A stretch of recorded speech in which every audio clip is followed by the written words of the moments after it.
Hello everyone, मेरा नाम है गुंजन शेखावत।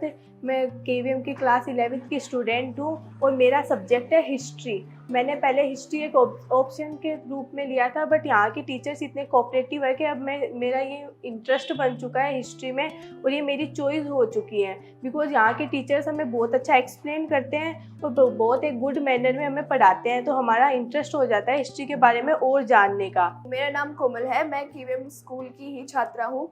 मैं आपको आज इंडस वैली सिविलाइजेशन के बारे में एक्सप्लेनेशन देना चाहती हूँ। तो ये बात है 1827 की, जब एक ईस्ट इंडिया कंपनी के सोल्जर जेम्स लुइस अपने ईस्ट इंडिया कंपनी को कुछ रीजंस की वजह से वहाँ छोड़ के वहाँ से चले जाते हैं और फिर वो अंडरग्राउंड होने के लिए अपना नाम चेंज करवा लेते हैं। फिर वो अपने पैशन को फॉलो करने के लिए निकल जाते हैं, जो था उनका ट्रैवलिंग।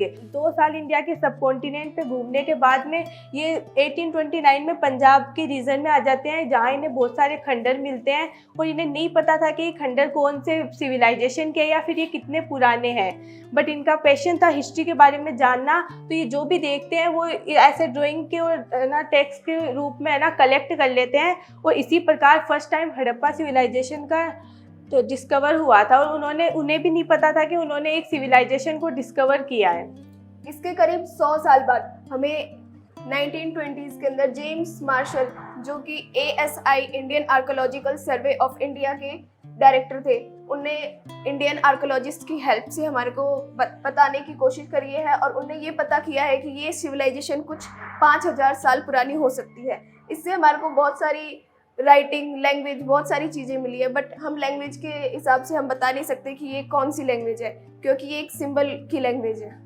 तो जो यहाँ की सिटीज़ थी वो आज के टाइम के सिटीज़ की जैसे बहुत डेवलप्ड थी। यहाँ की जो सिटीज़ थी उनका जो कंस्ट्रक्शन था वो एक वे में ही किया गया था ज़्यादातर का।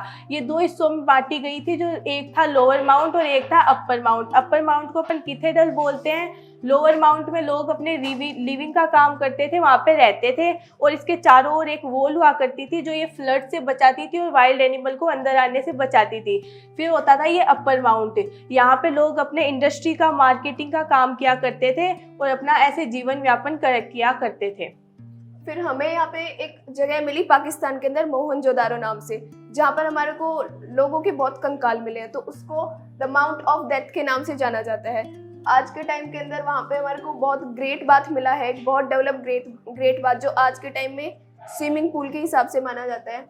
ग्रेट बाथ के अंदर हमारे को इक्वल स्टेयर्स मिली हैं और बहुत सारे वेल्स मिले हैं, रूम्स मिले हैं, ट्यूबवेल्स मिले हैं। इससे हमारे को बहुत सारी जानकारी पता चलती है। एक बहुत बड़ा स्विमिंग पूल भी मिला है जिसके अंदर साफ पानी रहने के भी एविडेंस मिले हैं। सीवर लाइन बहुत अच्छी है उनकी वहाँ की।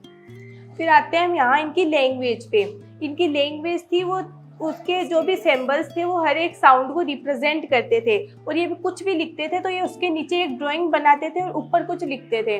जो इनकी राइटिंग थी वो हमेशा लेफ्ट टू राइट हुआ करती थी और ये हमें ऐसे पता चला है कि लास्ट में आके इनके जो वर्ड का स्ट्रक्चर था वो थोड़ा चेंज हो जाता था, तो हम ये अनुमान लगा सकते हैं। और इनके जो ये साइंस है ये 400 से 500 के बीच में पाए गए हैं, तो अभी तक इसका ये नहीं पता चला कि ये साइंस क्या कहना चाहते हैं। और एक मेन साइन था, वो था एक इमेजिनरी यूनिकॉर्न का, जो रियल लाइफ में एग्जिस्ट नहीं करता था, बट ये बहुत सारे साइट्स पे हमें ना ये मिला है कि हाँ ये डायग्राम वहाँ पे मिला करता था, ये सिंबल, बट इसका कोई भी मीन नहीं था, ये रियल लाइफ में प्रेजेंट ही नहीं था वहाँ पे। इस इंडस वैली सिविलाइजेशन के अंदर कोई भी प्रिस्ट, कोई भी किंग या फिर कोई भी गॉड के हिसाब से कोई भी नहीं था यहाँ पे, जो कि इनको एक इंसान जो इनको लीड करे।